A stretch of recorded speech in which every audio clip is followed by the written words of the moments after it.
Welcome to the Slop Temple. We pray this video helps. Start by focusing the window you want to close on your MacBook Pro screen. Click the small red circle in the window's upper left corner to close that window and keep the app active. If you prefer, the keyboard use Command W to close the active window or browser tab quickly and repeatedly.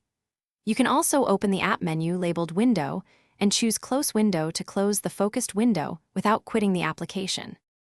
To close all windows in one application, press Option Command W while that app is active.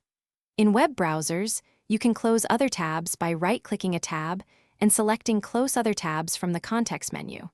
If you prefer sequential closing, press Command W repeatedly to remove each open tab or window one after another. Use Option-click on the red button to close all windows of the frontmost app when that option is available. If a window or app stops responding, open the Force Quit dialog with Command Option Escape immediately.